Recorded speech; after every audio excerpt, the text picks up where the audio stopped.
الذين آمنوا وعملوا الصالحات. الذين آمنوا، آنانی که ایمان آوردن، دلهایشان آرام میگیره به یاد خداوند متعال. بعد میگه الذين آمنوا، آنانی که ایمان آوردند، و عملوا الصالحات، و کارهای شایسته را انجام دادند. طوبی لهم، حالت خوش باشد ایشان را، و حسن مآب، و خوب جایگاه.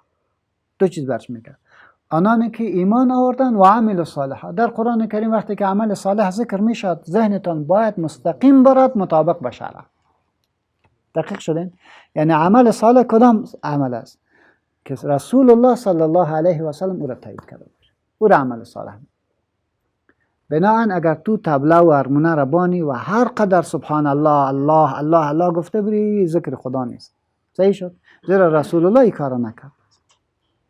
گفت گرفتن رسول الله ای کارا نکرد. از رسول الله که خود تو زیاد خدا را دوست نداری و نه به خدا محبوب است، پس تو از جان خود چی را جور میکنی؟ انشاءالله گفت. یعنی وقتی گفتن عمل صالح مطابق به چی باشه؟ مطابق به کتاب و سنت. این اساس است. طوبی لهم، طوبی مؤنث اطیب است، خب حالت خوش برایشان بوده شد. از ماده طیب به معنای امو خوشیه که چشم را روشن میکنه. چشم را روشن میکنه. حضرت عبدالله ابن مسعود میگه. بعض علما میگه که طوبی لهم میگه دیگرها به او غبطه بخورد. کسایی که ایمان آوردن و عمل صالح کردن چنان حالت خوبی دارند که دیگرها سرش غبطه میخورد. غبطه یکی حسد است، یکی غبطه است. حسد خود زوال نعمت است. یکی کسی میگه چرا خدا به او داده از او که بگیره خوب است. غبطه است که برای خدا خوب بکنه، خو رب العالمین از اینکه بهترتر را نصیب ما بکنه. پس کسایی که عمل ایمان دارن و در پهلوی عمل صالح میکنن، طوبی لهم میگه مخلوقات دیگر سرش غبطه میخورن. ملائکه و دیگه که چی حال است که همینطور لحظه به لحظه برای ثوابا همینطور در اکانت جمع میشه. طوبی لهم. بعض علما میگه که مرادش خیر و کرامت است. طوبی لهم، خیر را خداوند متعال در علمش میدهد، در جانش میدهد، در اولادش میدهد و رب العالمین برش کرامت و عزت میدهد. هر کسی که ایمان آورد و عمل صالح کرد، الله برش عزت میدهد. ولی عزت خدا شوکی نیست. عزت خدا شوکی نیست. از این خاطر میگه یکی از پادشاهای بنی امیه، عبدالملک مروان بخیر، این وارد مسجد حرام شد. مسجد حرام که شد دیگه یک حالی هست که عسکرایش هست دیگه، نیزا پیشوریش نزدیک نشوه مثل که همین فرعون های ما که ولی امت راست نه، دور شوه. باز همین چوکی را پیش مقام ابراهیم برشوند، اونجا نشسته بود. یک وقت میبینه که این مسجد یک بار شور خورد، یک وجدی در مسجد آمد. کلگی ورخطا گفت چی گپ است؟ گفت زین العابدین رضی الله عنه داخل مسجد حرام شد. زین العابدین داخل مسجد شد. این مردم یک رقم خوش بودن، سبحان الله، که همگی برش خیستن دیگه. ولی با او کس نمیره که دستش برسد. مردم دستایش بوسه میکنه، مردم با آقایش میگیره، خوش هستن با آمدنش. بازمو چاپلوسش که در پهلویش بود برش گفته بود که پاچا کی هست؟ گفت صاحب خودت هستی. نکو درو، اونو پاشا هست. من کجا پاشا هست؟ اینی را پاشا میگوید. تو ببین که مردم که چی رقم معامله. هر کسی که ایمان داشته باشد و عمل صالح بکنه، الله متعال برش عزت میده. از این خاطر طوبی لهم به معنای خیر و کرامت است. غیر ابراهیم نخعی رحمت الله علیه تفسیر کرده. و تفسیر عزیز. و یکی طوبی لهم حالت خوش و پاکیزه می داشته باشد. خوش و پاکیزه. ببینن کسایی که اهل تقوا هستن، الله متعال نورانیت را در رویش میگذارد، در وجودش میگذارد که خوشتان میاد. به اصطلاح بی شامپو بی عطر خوب است، دقیق شد، منظم. بعض علما میگن که کسی که ایمان آورد و عملش شایسته ای را انجام داد، طوبی لهم یک درخت است در جنت که در منزل رسول الله صلی الله علیه و سلم است و هر کس به اندازه ایمانش یک ریشه و یک شاخشه از اونجا برش رفته. حالی او درخت چی رقم است؟ به ذهن ما شما نمیگه، بسیار ندیدیمش. کسی که ایمان آورد و عمل صالح کرد و دل خود را به یاد خدا اطمینان بخشید، تو بالا هم از او شاخچه نصیبش می شود. الله نصیب ما شما بکنه. تو بالا هم و حسن مآب و خوب جایگاه. او جاگه و خوب جایگاه. خوب جایگاه دیگه فکر بکن که از امی چی شروع می شود؟ از امی مردن شروع می شود.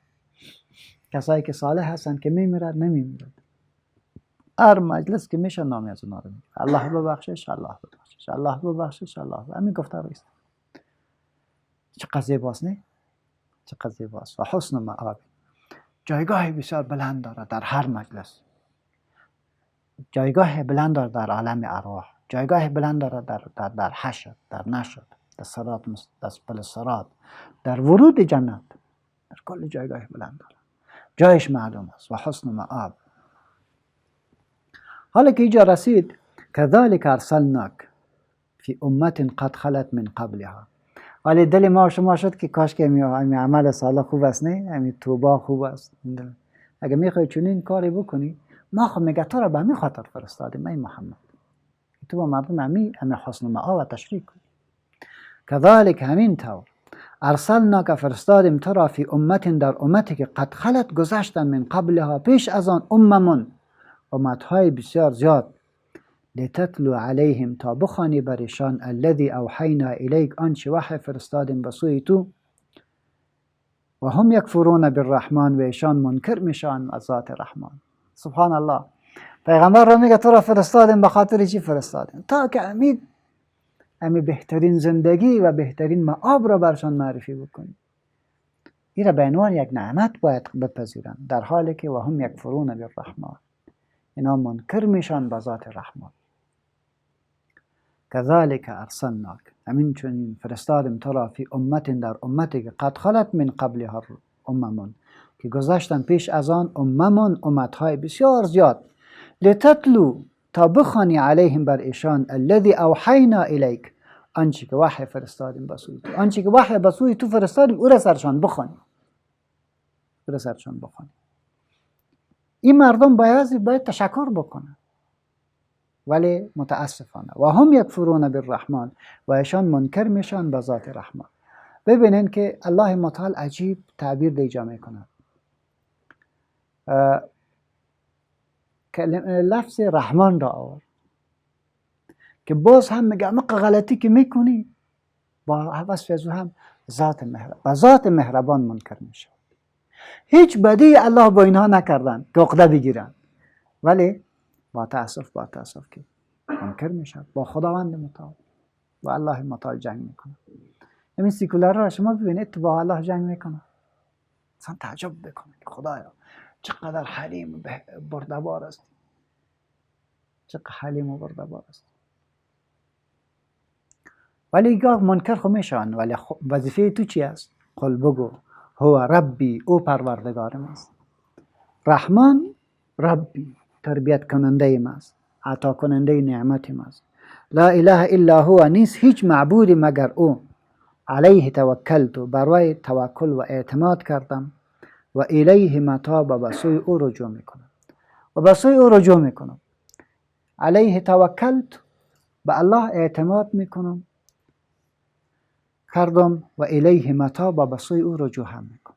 بس دیگه با مخلوق قطع رابطه نیست، خصوصا اون مخلوقی که دشمنی با کی میکند؟ با ذات مهربان میکند. توکل خب تعریف کرده بودیم که همان اعتماد است و اصطلاحاً با کار انداختن تمام وسایلی که تو را کمک میکنه به رساندن هدف، نتیجه را به خدا سپردن، این توکل است.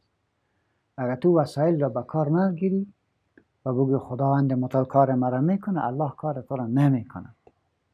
تو باید تلاش بکشی با پشت رزق بیرون شو از خانه، بعد از او فایده او چی داره خدا بر خودت در خانه نشی.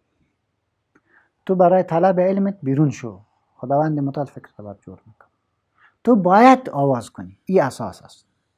و الیه متاب، بسوی او رجوع من است. متاب این مصدر میمی است، از توبه گرفته شده و توبه در اصلش به معنای چی است؟ به معنای بازگشت است. و این بازگشت از کسی که زنده است از او تصور می شود. در مسلمان زنده کیست؟ که ایمان داشته باشه، عقیده ایش خوب باشه، ولی غلطی میکنه، گناه میکنه. مثل که ریشه وقتی که چون زنده است از درخت پشت او میگره، پایین میشه.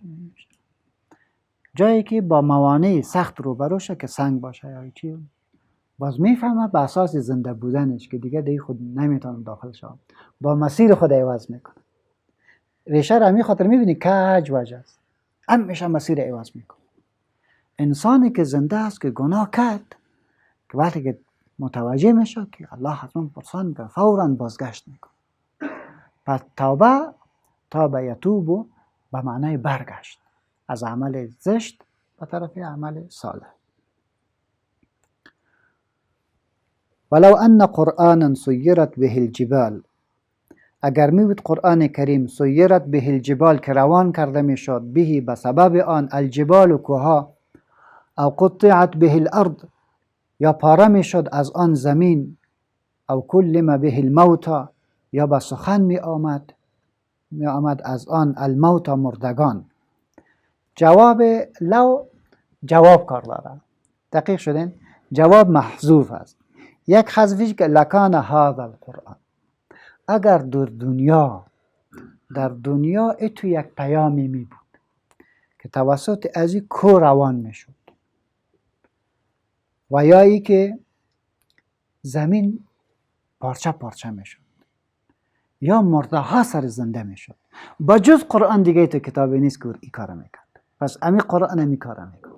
دقیق شدن؟ لکان هذا القرآن، پس امی کار امی قرآن میکرد. نکته دوم میگه تا اینجا خوش شما آمدین، رب العالمین را خوب چقدر زیبا برتان همون پیام هایش بر شرح کرد، بسیار زیبا، مقبول و بسیار با خوبی ها. عقل از شما چی میخواد؟ که تابع پیام بوده باشین. دیگه چرا غلطی میکنه؟ چرا غلطی میکنه؟ باید بپذیرید. با این دلایلی که بر تو داد غیر از خوبی کدام چیز شر برته میشه شنیدی؟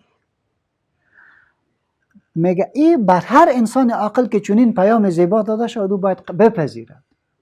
پس کسی که قبول نمی کند این پیام را، از این بعد دیگه هیچ پیامی تأثیرگذار داری نیست. از این خاطر میگه که اگر با این کل حالتی که لو ان هذا القرآن،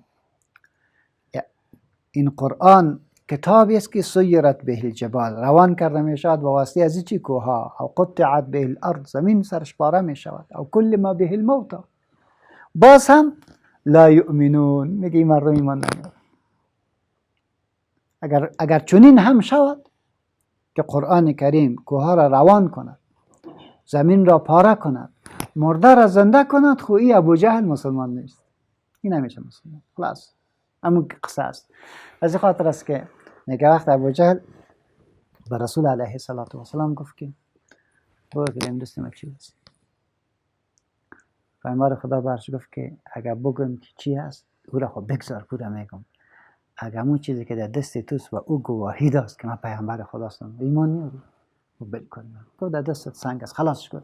از این سنگ آواز برآمد شد، باز همین سنگ ها را زد سر زمین. میگه تو بسیار ساحر کلان است، بسیار ساحر کلان است.